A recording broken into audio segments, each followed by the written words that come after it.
call of the wild returns to Idaho. Our brothers and sisters are home. But these strong predators are not all received with open arms. I was raised on Little Red Riding Hood.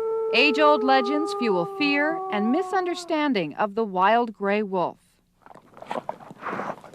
Today on Exploring Idaho, meet the people who are trying to change all that and get closer than you ever dreamed to Idaho's wild ambassadors. They're just absolutely magnificent.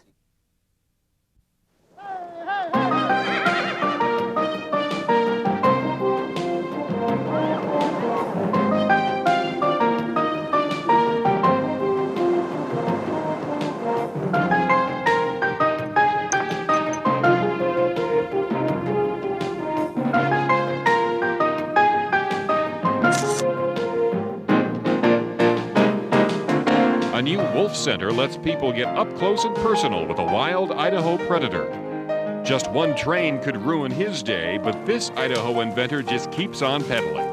And fall shows its colors in grand style on a float down the St. Joe River. Hello and welcome to Exploring Idaho. I'm Dee Sarton. There is an old saying that reflects a lot of people's fear, and it goes something like this: the only good wolf is a dead wolf. And that kind of thinking led to the total annihilation of wolves in Idaho. But no matter how you feel about the current controversy surrounding reintroducing wolves, they are still fascinating creatures to learn about. And a unique opportunity to do just that exists right here in Idaho. A captive pack of wolves, called the Sawtooth Pack, was raised entirely by humans, and they live in a large fenced enclosure of land donated by the Nez Perce tribe. We should point out that these wolves are not going to be reintroduced into the wild, but their mere existence is a major source of pride to the Nez Perce, and a situation that we can all learn from. This whole site should be a pretty amazing place. I mean, it is already, just naturally, but over time, as these programs develop, it's going to be incredible. After years of absence from north central Idaho, wild wolves have returned. We're going to have a visitor center against that hill that's going to be much larger, and it may even house like the natural resource offices for the tribe. But it's not exactly the return that some would expect. What we want to get set up here is stages of viewing for the wolves, and what we want people to do is when they get here, we want them to naturally flow into the visitor center before they even see the wolves, because there's a lot of misconceptions, a lot of preconceived ideas regarding wolves. You're about to enter the brand new Wolf Education and Research Center, also known as home for a group of 11 gray wolves. The site covers 20 acres of land donated by the Nez Perce tribe. The double row of fences surround the pack wolves, known affectionately by their caretakers as the Sawtooth Pack. You can see that they're curious, and what we want to do to get down on their level, since we've kind of entered into their domain, we're going to get down, put our hands up to the fence, and you can see this is Kamatz that's coming. He's the alpha, and more often than not, he's the one that kind of initiates a greeting. The wolves are familiar with Keith Marshall and Megan Parker. Keith is the site interpreter and cares for the wolves. Megan is a biologist who helped raise most of the pack and continues to study the wolf's habits. And as I've watched them interact and settle disputes and, play and just have a lot of spontaneous activity, I certainly think about that. I mean, we have a lot to learn from them. They have they reflect a lot of what we're about too. The hope is by establishing a public center, people can get nose to nose with a real live wolf and maybe let go of some deep-rooted fears. That's one of the female puppies. Wolf puppies tend to grow much faster than dog puppies just because they need to be moving with the pack by end of fall. And that's a classic. You think they're going to do something and they absolutely will not do it. I think everybody who comes here will learn a little bit about just what wolves' behavior is in the wild and in a socialized captive situation. And also get a sense for the size of wolves, that they're very different than dogs and from coyotes and from foxes, and they're different from other predators, but they fit into the ecosystem like other predators do. It's very hard to find words to explain, but It's a reunion, if you could say it that way. Nez Perce tribal member Levi Holt has been working since the 1980s to make the Wolfe Center a reality. It's a long-lost brother coming home. It's just overwhelming.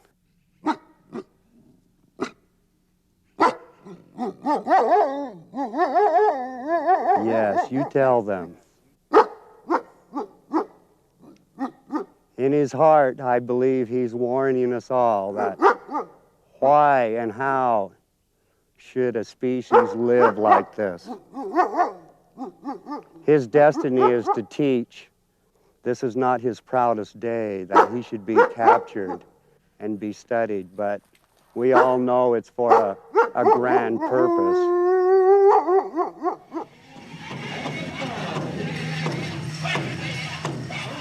The wolves carry powerful religious meaning for the entire Nez Perce tribe. Their return to Nez Perce land is a cause for celebration. The wolf brings back a connection that they have with their pack or their family, and each one has a role within that pack or that family, and each one is significant to the balance of the family, and those are important lessons that we need to carry forward. The significance of those legends inspires these Nez Perce young people to give their time to the center. Gentlemen, how's it going? And while Levi overlooks the construction of a viewing platform, Oh, outstanding. work with the pack continues. This time, Keith and Megan will go all the way through both fences into the pen with the wolves. This is the alpha. Okay. And this is a puppy. Often when we come in, especially if it's been a while, or if they're especially excitable, we stay to greet up against the fence even, because some of these males are probably about 130 or 140 pounds, and their greetings can be pretty exuberant, so it's nice to have your back braced against something. Yeah. Kamats, this is the alpha, the leader right here. His tail will always be higher than anyone else's in the pack. And the less dominant and the most submissive animals will tend to carry their tails tucked under. That's the alpha female, and look at her tail is up. The submissive female is being as small and least threatening as she can be. Her tail's tucked up. It's probably to protect her belly. And the pups have their own hierarchy. Within the three pups, they're kind of figuring out who's most dominant and who's a little more timid. So when the pups get older, they'll fit into the hierarchy at whatever rank their personality adjusts for. Since all the wolves were raised by humans, they are neither afraid nor aggressive. If anything, the wolves are intrigued with people. They're wild animals that have been socialized, so they accept humans without fear. As you can see, they're not really afraid of us, but they're definitely wild animals. And if something went on, if a squirrel landed over the fence on the ground, they would become a wolf pack in a nanosecond. Yeah, these are scraps from the butcher from game processing. The pack dynamics are especially visible when the wolves feed. High-ranking animals always eat first, along with the three pups. Low-ranking animals eat last, but every member of the pack is included. And can you spot the alpha male? As always, he's the one with the highest tail. When I go in there, I'm not saying no, I'm not saying, sit, stay. I'm in there under their rules. As more people tour the center and learn the ways of the Sawtooth Pack, Keith and Megan and the Nez Perce tribe hope it leads to a better understanding of these powerful, intelligent predators. They're so beautiful. I mean, they're just absolutely magnificent, I think it's a huge learning curve for us here. They linger. I think even people who are here for a short time come away having memories of their eyes or something. People have real strong memories associated with these guys. In my mind and in my heart, they'll learn, they'll teach. They are ambassadors of the species. They are ambassadors and peacemakers at the same time. The WOLFE Education and Research Center officially opens this spring. So later on in the show, we'll tell you how to contact the center to get more information.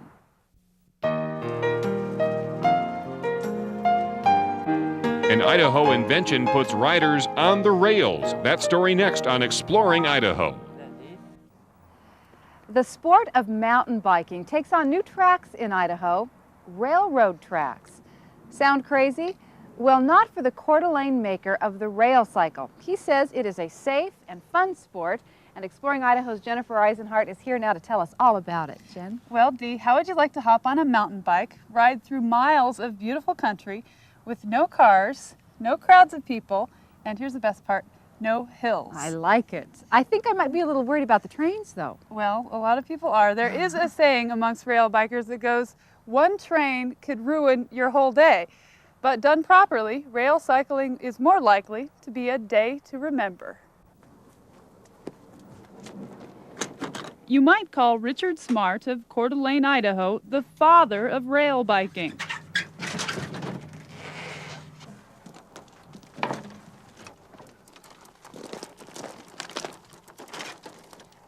Or you might just call him crazy.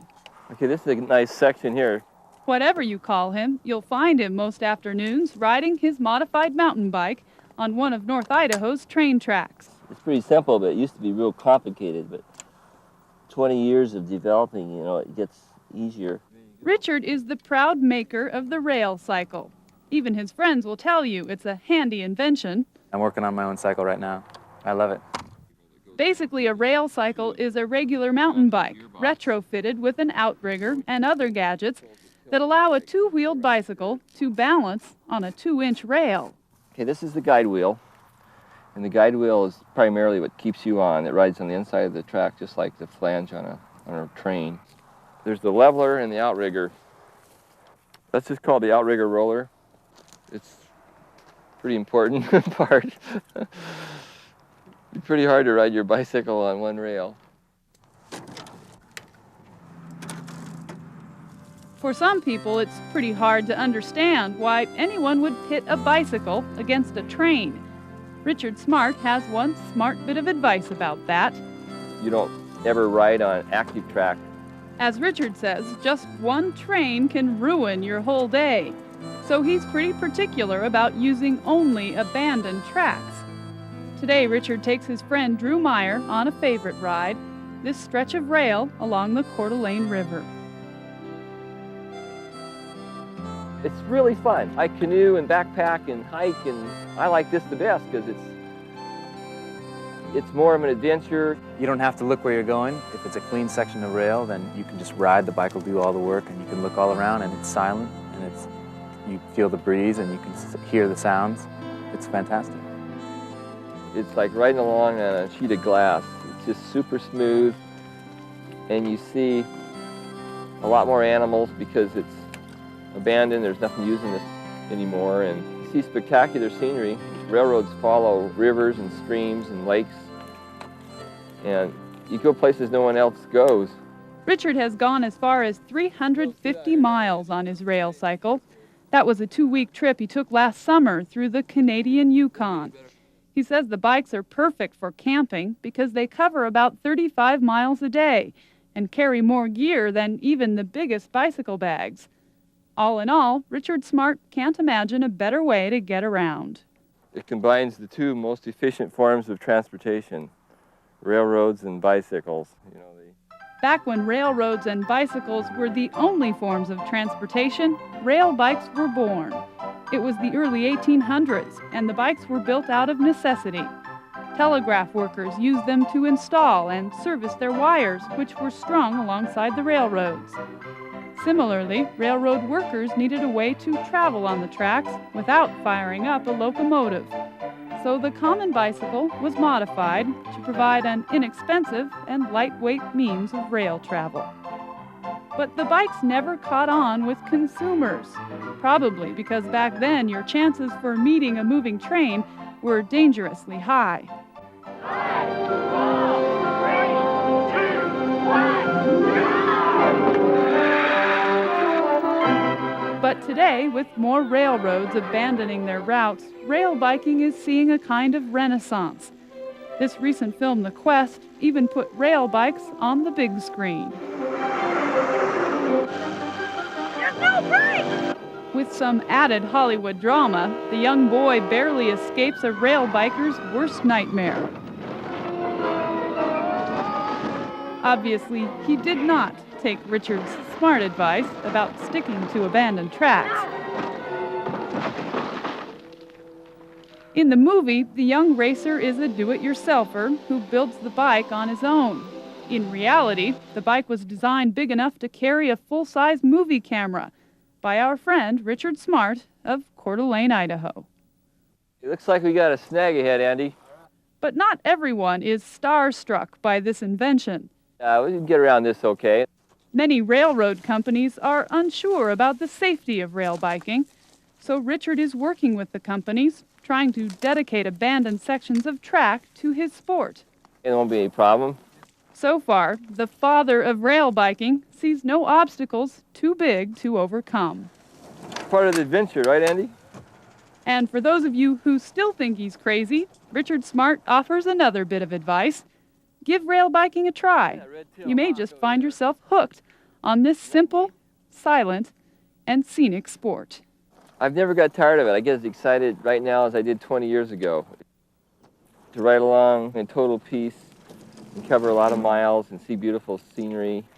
It's a sport I like to see other people enjoy. It looks great, Jen. How can I try it? Well, Richard, as we said, is working with the railroad companies trying to designate sections of track to the sport, and that way people could sign up for guided trips and go with guides on these rail cycling tours. But not widely accessible to the public right now. No, not right now. It'll be a little while. Okay, something to look forward to. Yeah. Thank you very much, and Exploring Idaho will be right back. Take a slow float through the season of change next on Exploring Idaho. This is such a special time of year. Do you know what makes the leaves change color? Well, of course, our cold, crisp nights have a lot to do with it. That temperature change creates a chemical reaction in the leaves that reveals the yellows, the oranges, and the reds. Well, when you get all of that chemical reaction taking place in all of the leaves across Idaho, it is truly a magnificent season.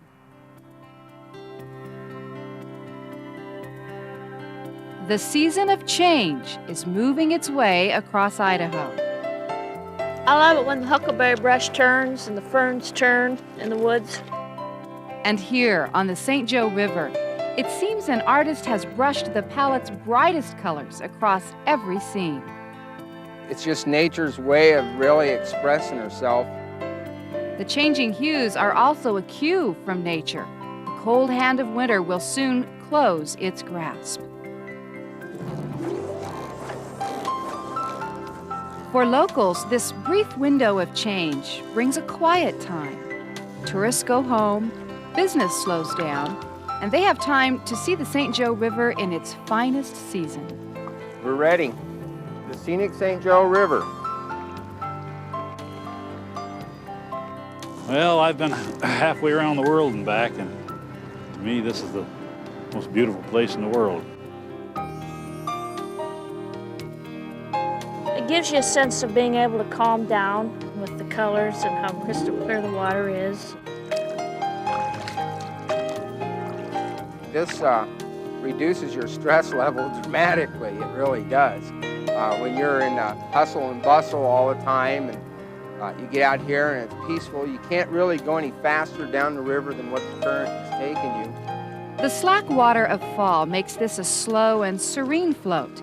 But the St. Joe wasn't always so quiet. Before the road was built, the river was the only route for raw timber headed to the mill. These old pilings are all that remain of docks where floating logs collected. A crumbling old tunnel shows where trains waited as workers hauled up the load. So the water, for many, many years, was the lifeline.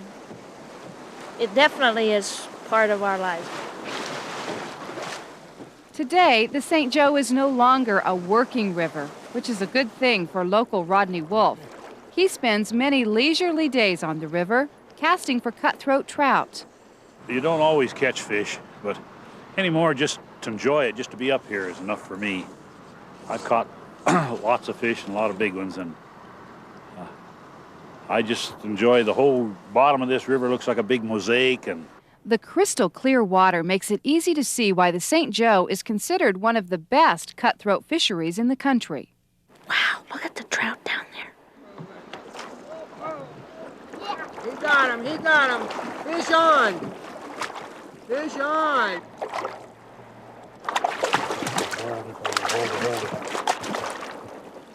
Wow, look at him. Good fish, Rodney. Half rainbow and half cutthroat. Whether you're a fisherman or a boater, a local or a visitor, the St. Joe River in the fall may just be heaven on earth. I figure the good Lord built it to be heaven, and in some way he found some other place. You can never come up the river enough times, you know. You never get bored coming up here and floating down. I've been up this river for over 40 years, and every time I come up, it truly is brand new. It's just a beautiful place to be. Bundle up and enjoy it for yourself. And coming up, we'll bring you information on our field notes.